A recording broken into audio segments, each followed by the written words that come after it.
Geçenlerde çok ilginç bir gelişme yaşandı ama İDEF 2025 gündeminden dolayı bu konuya dönememiştik. Fransa Cumhurbaşkanı Emmanuel Macron, Eylül'deki Birleşmiş Milletler Genel Kurulu'nda Filistin devletini tanıyacağını açıkladı. İlk defa G7 üyesi batılı bir devlet böyle bir açıklama yaptığı için bu konu dünyanın gündemine oturdu. Peki bu açıklama gerçekten önemli mi? Filistin konusunda bir şeyleri değiştirir mi? Bu açıklamanın sonrasında İsrail Dışişleri Bakanı Fransa'yı nasıl terörle tehdit etti? Macron bu tehditlere göğüs gerebilir mi? Daha da önemlisi neden böyle bir savaşın içine girdi? Bugün tüm bu soruları cevaplıyoruz. Ama başlamadan kısa bir hatırlatma yapayım. Bu tarz içerikleri seviyorsanız videoyu beğenmeyi ve kanalımıza abone olmayı unutmayın.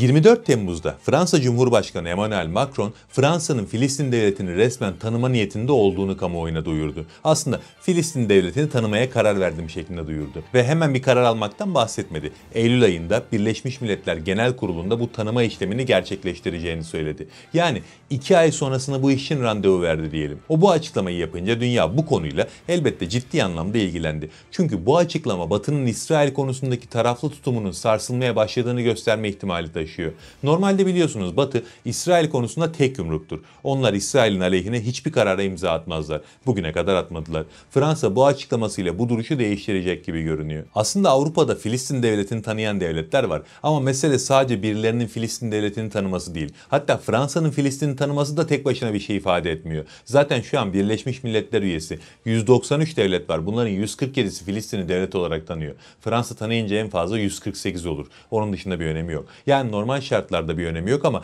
burada farklı bir durum var ki o da şu. Fransa Filistin'i devlet olarak tanırsa G7 ülkeler arasında bu adımı atan ilk batılı ülke olacak. Meseleyi etkileyecek kısım bu. Yani Fransa Filistin'i tanıdığı zaman Gazze'deki zulüm bitmeyecek. Hatta zaten meselenin genel olarak Gazze ile pek alakası yok. Ama İsrail'in biraz daha yalnızlaştığını göstermesi açısından bu konu önemli. Bundan sonrasında sorularla devam edelim. Mesela Fransa kesin olarak Filistin'i devlet olarak tanıyacak mı? Tanıma kararı alınana kadar bu konuyla ilgili net bir fikir belirtmenin çok da bir önemi yok. Çünkü Macron o sürece kadar defalarca kez fikir değiştirebilir. Eğer kesin olarak tanıyacak olsaydı şimdi resmi karara imza atardı ama burada başka bir şey yaptı. Eylül'de Birleşmiş Milletler Genel Kurulu'nda tanıyacağını açıkladı. Bu ne olabilir? Yani bunun sebebi ne olabilir? Bunun birçok sebebi olabilir elbette ve hepsi de illa olumsuz sebepler olmak zorunda değil. Mesela Birleşmiş Milletler Genel Kurulu'nda bu adımı atarak attığı adımı daha da cilalamak istiyor olabilir. Yani şu an bir hamle yapıyor. Bu hamlenin hem etkisinin hem reklamının çok daha büyük olmasını istediği için bunu yapıyor olabilir.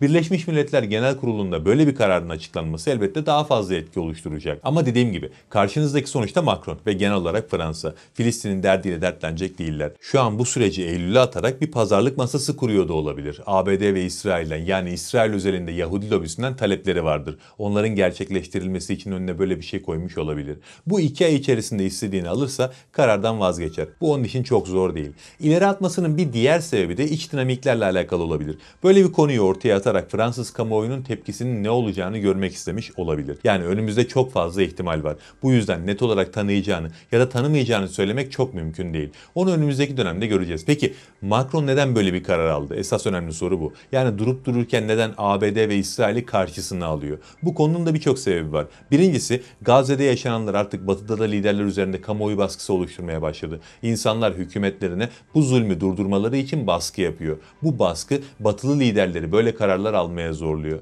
Macron'un Filistin devletini tanıma kararının en önemli sebeplerinden biri bu. Yine bununla bağlantılı olarak şu an iç siyasete de oynuyor. Bu hamlesinden sonra aldığı tepkilere bir bakın. Fransa'daki aşırı sağ dışında herkes şu an Macron'u alkışlıyor. Aşırı sağ zaten İslamofobiktir. Onlar böyle bir karara elbette karşı çıkacaklardı. Ama kalan kısım ciddi anlamda bu karara sevindi. Hatta Fransa solu bu kararı sadece 2 ay sonraya ertelendiği için eleştirdi. Yani o kadar beklemenin bir anlamı yok. Hemen tanı şeklinde tepki gösterdiler. Yani bu kararla Macron gücünü biraz daha pekiştirdi. Daha da önemlisi seçmenle alakalı. Fransa hem önemli sayıda Yahudi hem de önemli sayıda Müslüman nüfusa sahip Avrupa'daki tek ülke. Yani oradaki Yahudi sayısı az değil. 500 bin Yahudi yaşıyor. Ama göz ardı edemeyeceği bir şey daha var ki nüfusun %10'a yakını yani 7 milyona yakını Müslüman. Seçimler için bir hamle yapacaksanız seçmen profilini göz önünde bulundurmak zorundasınız. Şu an Macron bunu yapıyor. 7 milyon seçmeni yaklaşık 70 milyon nüfusa uluslu bir ülkede görmezden gelemezsiniz. Macron bu kararıyla işte bu 7 milyonlu kitleyi memnun etti.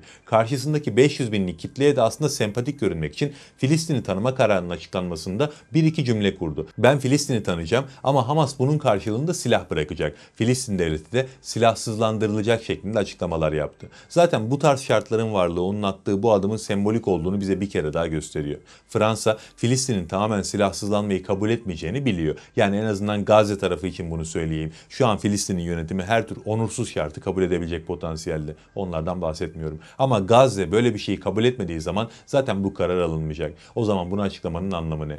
Bir diğeri, Fransa Filistin'i devlet olarak tanıdığında Filistin'in Birleşmiş Milletler'de bir ağırlığı olacak mı? Elbette hayır. Çünkü Fransa biliyor ki Birleşmiş Milletler'de Beşli Çete'nin tamamının bu tarz kararları onaylaması gerekiyor. Orada ABD varken Filistin'le ilgili böyle bir genel kararın çıkmayacağını söylemek için kahin olmaya gerek yok. Bu açıdan baktığınız zaman da Fransa'nın aldığı kararın sembolik bir karar olduğunu rahatça görebilirsiniz. Bir de her şeyi bir kenara bırakın. Diyelim ki bu karar sembolik değil ve Macron gerçekten aldığı kararda samimi. Sizce ABD ve İsrail cephesinden gelecek saldırılara direnebilir mi? Yani bunu Filistin için yapar mı? Nasıl saldırılardan bahsettiğimi zaten biliyorsunuz. Macron'un bu açıklamasından sonra İsrail'den Fransa'ya bir tehdit geldi. Bakın bu kısma iyi odaklanın. Çünkü muhtemelen Fransa'nın tavrını bu tehdit belirleyecek. Netanyahu kararı kınadığını filan açıkladı. Bunu kabul edilemez buldu. İşte eğer Filistin'i tanırsan İran'ın bir vekili daha ortaya çıkar filan gibi İran kartını ortaya sürdü. Zaten beklenen şeyleri söyledi. Ama esas sert açıklama, daha doğrusu esas tehdit Netanyahu'nun kurmayından geldi.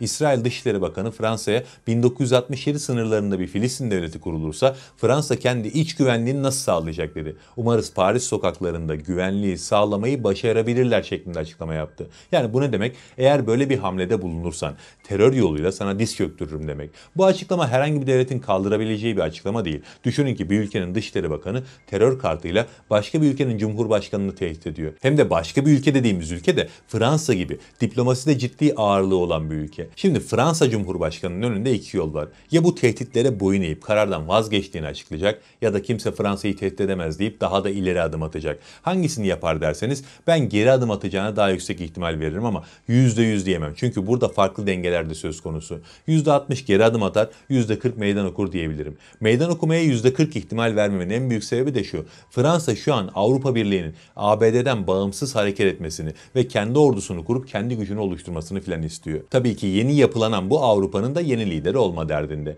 Biliyorsunuz öncesinde bu liderlik Almanya'nın elindeydi. Fransa bunu geri almaya çalışıyor. Daha doğrusu Fransa ilk defa bunu almaya çalışıyor. Almanya Filistin'i tanıma konusunda çekimser. Hatta karşıt görüşe daha yakın. İşte Fransa Avrupa'nın genelinde oluşan tepkiyi bu şekilde yönetirse Avrupa'nın liderliğine daha da yakınlaşacağının farkında. Bu ilk denemesi değil. Daha önce de biliyorsunuz Türkiye ile Yunanistan gerginlik yaşadığında hemen koşup Yunanistan'a en çok o sahip çıkmıştı. Elbette Türkiye karşısında bir şey yapamadı. Ama en azından onun arkasındayım diye kendisini göstermeye çalıştı. Aslında burada da benzer bir sebep var ve önümüzdeki dönem bu bahsettiğim liderliği ne kadar isteyip istemediğini göreceğimiz dönem olacak. Bakalım Fransa Avrupa'nın liderliğini Yahudi lobisine posta koyacak kadar çok istiyor mu? 2 ay içinde bunu hep birlikte göreceğiz inşallah. Allah'a emanet olun.